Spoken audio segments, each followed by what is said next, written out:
दुनिया का बड़े से बड़ा साया भी छोटे से छोटे दिए के सामने भाग खड़ा होता है। और फिर तुम तो बिजली से टकराने की बातें कर रहे हो। विश्वनाथ और बिजली, कुछ पान वान खाएंगे आप? घास पत्ता खाने की आदत नहीं है मुझे। भैया अक्सर स्टार्स से अभी तो हम स्टार शत्रुघ्न सिन्हा से बात नहीं कर रहे हैं, अभी तो हम अपने भैया से बात कर रहे हैं। बिल्कुल। तो वैसे अक्सर सवाल किया जाता है कि आपका सबसे पसंदीदा हीरो कौन है और आपकी सबसे पसंदीदा हीरोइन कौन है, लेकिन हम आपसे ये नहीं पूछेंगे। हम आपसे पूछेंगे आपका मनपसंद विलन कौन था। एक तो नाम मुझे याद है, शत्रुघ्न सिन्हा।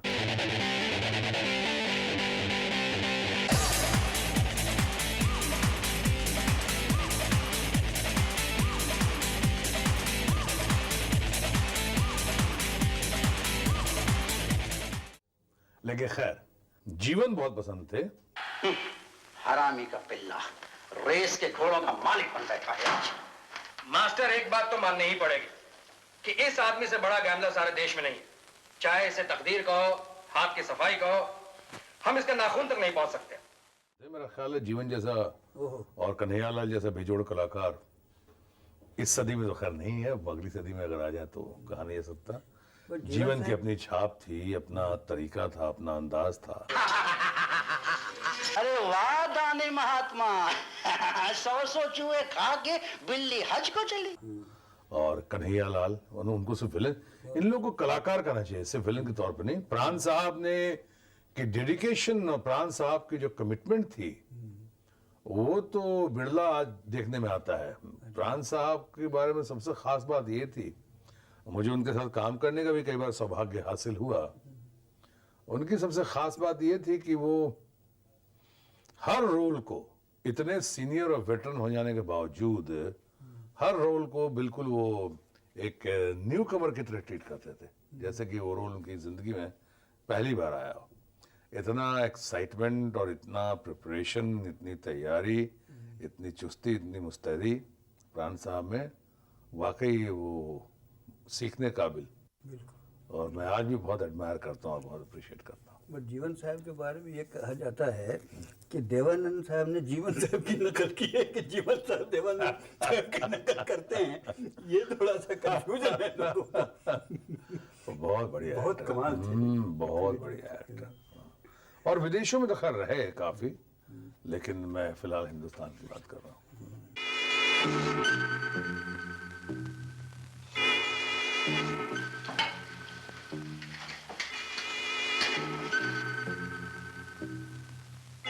लेकिन अब की बार मेरी कीमत पर। ये देखो, तुम्हारी जगह किसी दूसरे ने ले ली है।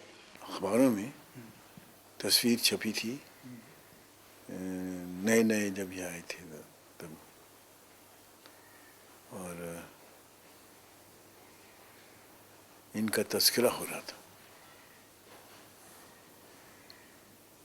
कि ये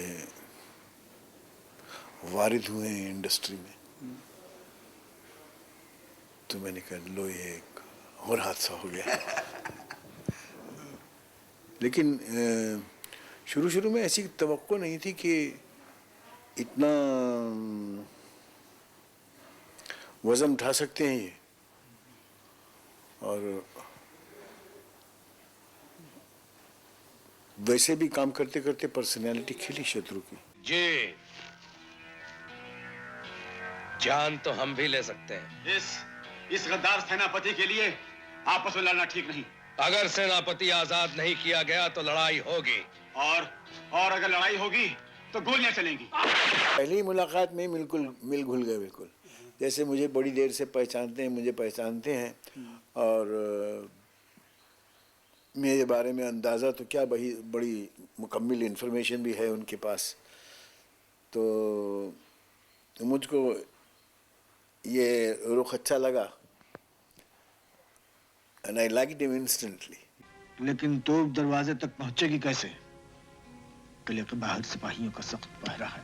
ये आप मुझ पे छोड़ दीजिए। Undoubtedly a lovely man, बहुत ही नफीस आदमी, नफीस उम्दा दिल का।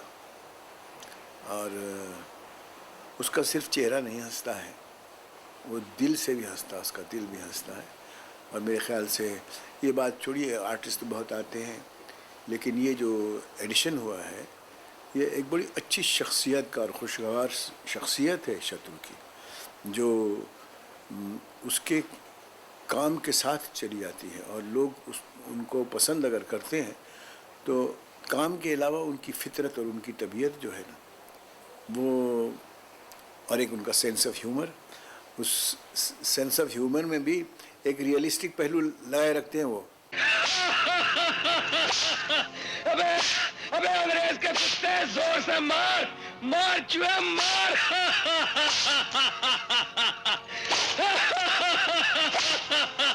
मार चूहे मार।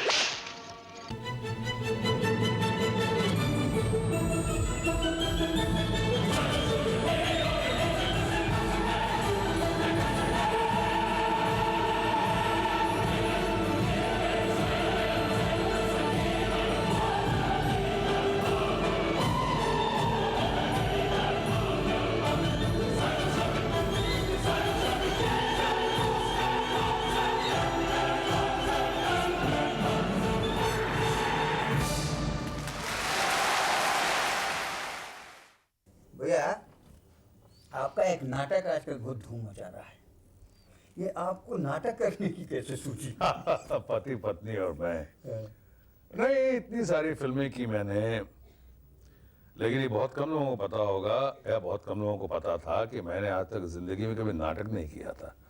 और मेरा कॉलेज में भी नहीं? नहीं, कभी नहीं।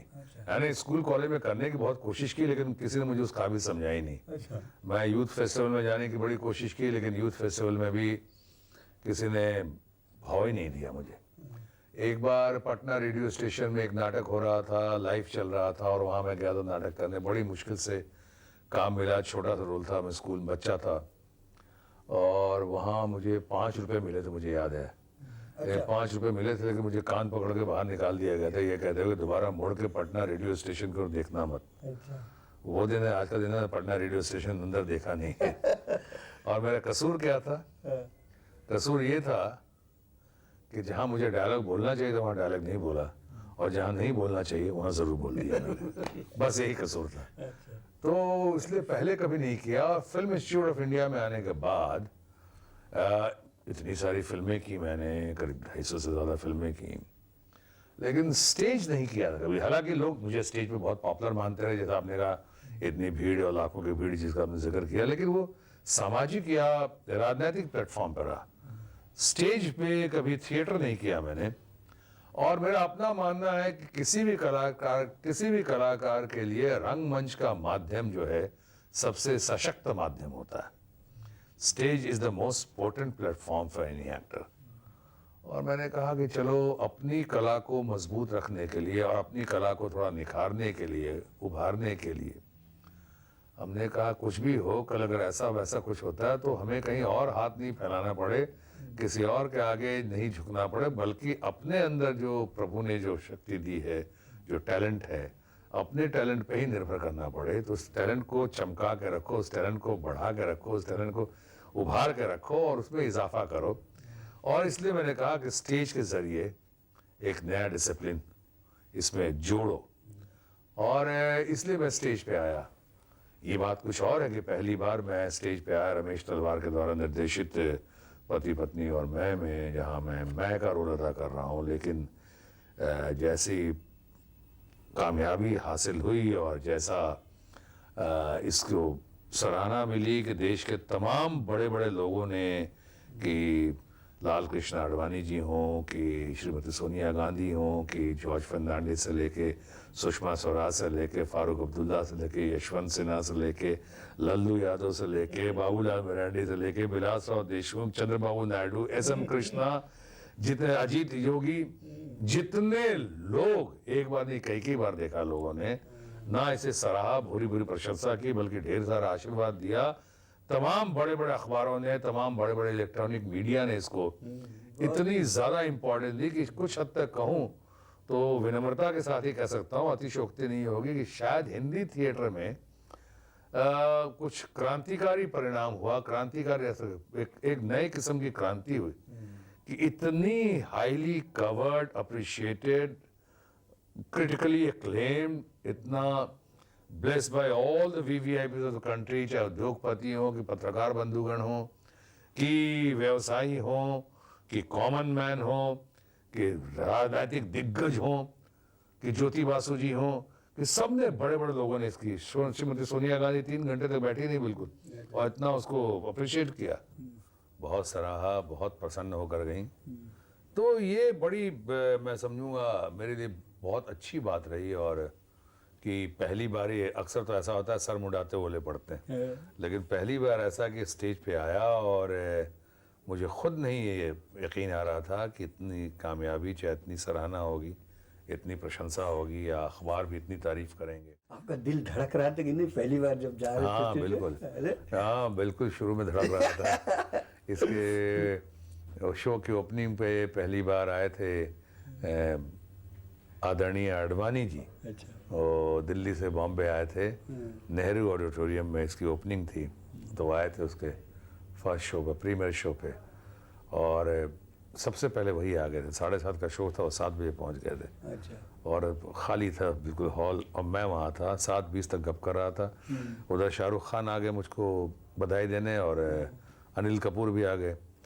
तो उन्होंने कहा कि तुम नर्वस नहीं हो रहे हो, आडवाणी जी ने पूछा मुझसे, तो मैंने कहा कि मैं जवाब देता, उसके पहले शाहरुख खान ने कहा कि सर इनके बारे में तो मशहूर है कि 10-10 पेज के डायलॉग बहुत एक साथ याद कर लेते हैं, इनकी यादाश्त तो बहुत एलिफेंटाइन मेमोरी है, बड़ी तेज़ यादाश्त है। तो मैंने कहा शाहरुख, उन्होंने नहीं सर मैं मजाक नहीं कर रहा, मैं तो आपके बारे में जानता हूँ सर, आपकी तो यादाश्त 10-10 पेज आप याद कर लिया करते हैं। मैंने कहा शाहरुख, 10 पेज याद करना और बात है, और 200 पेज याद करना और बात है। बहरहाल मैं आडवाणी जी को ताज्जुब हो रहा था कि 7:30 में शो था और 7:20 में मैं उनसे गप कर रहा था। उन्होंने कहा कमाल है, इतना रिलैक्स्ड आदमी। लेकिन बाद में मैं 7:30 पे गया, और जब कार्यक्रम शुरू हुआ और इतनी तालियां बजी, इतने लोगों ने अप्रिशिएट किया, और इस कॉमेडी नाटक है, इसमें मैंने पॉलिटिकल सटायर भी भरपूर कर दिया, डाल दिया इसमें, इसलिए पटना में भी जब हुआ था। और सबसे बड़ी बात ट्रांसपेरेंसी है। अगर मैं लालू यादव जी का जिक्र करता हूँ उसमें, तो सामने कर रहा हूँ, कोई खोट नहीं है। मैं इसमें, कई लोगों ने कहा कि आप लोगों का मजाक उड़ाया, मैं किसी का मजाक नहीं उड़ाया। इसमें ह्यूमर है, बिलो द बेल्ट ह्यूमर नहीं है, इसमें कटाक्ष है, कटुता नहीं है। इसलिए लालू यादव भी जब थे, चाहे उनकी धर्मपत्नी श्रीमती रबड़ी देवी थी, वो भी उन्होंने बहुत सराहा, बहुत पूरे परिवार के साथ, और मैं सारी बातें उनके सामने ही कर रहा था। तो जिन जिन नेताओं का जिक्र हुआ है, इत्तेफाक से सारे नेता सामने ना उनके सामने किया, मैंने कभी कोई डायलॉग बदला नहीं है, और सबने इसकी भरपूर सराहना भी की है। तो एक स्टेज का एक अच्छा एक्सपीरियंस रहा, अच्छा अनुभव रहा। लेकिन अब मंत्री होने के बाद अब जिम्मेदारियां बढ़ गई हैं, बोझ बढ़ गया है, काम बढ़ गया है, तो जाहिर है कि अब संभव नहीं हो पाएगा। फिर मौका मिले ना मिले, लेकिन एक बात कह दूं, मैंने जिंदगी में अपने सिवाय किसी और को तारीफ के काबिल नहीं समझा, लेकिन तुम्हें मानता हूं दोस्त। कि शत्रुघ्न सिन्हा पटना से हैं। जब से वो पूना फिल्म इंस्टीट्यूट में आए 1965 में 1965 से लेकर 2002 तक, आज तक हमारा संबंध उनके साथ है। वो किस तरह नए नए आए थे, कैसे उन्होंने 2 साल की एक्टिंग का कोर्स किया, कैसे उन्होंने अपनी लैंग्वेज को सुधारा, कैसे पर्सनैलिटी बनाई, और फिर हिंदुस्तान के टॉप एक्टर बन गए, और टॉप डायरेक्टरों के साथ काम किया, और बड़े बड़े एक्टरों के साथ काम किया, जो कि दिलीप कुमार से लेके राज कपूर और देवानंद और कौन। हम अंग्रेज के जमाने के जेलर हैं, आजकल के जेलरों की तरह नहीं, जो कैदियों को सुधारने की फिक्र में लगे रहते हैं। हाँ, आधे इधर जाओ, आधे उधर जाओ, बाकी मेरे पीछे आओ। नमस्कार, हमें दिनेश लाल यादव निरहुआ, और आप लोग देख रहल बानी बिहारी बाबू। बिहार से जुड़ल बहुत कुछ देखे खातिर आप देखत रही बिहारी बाबू।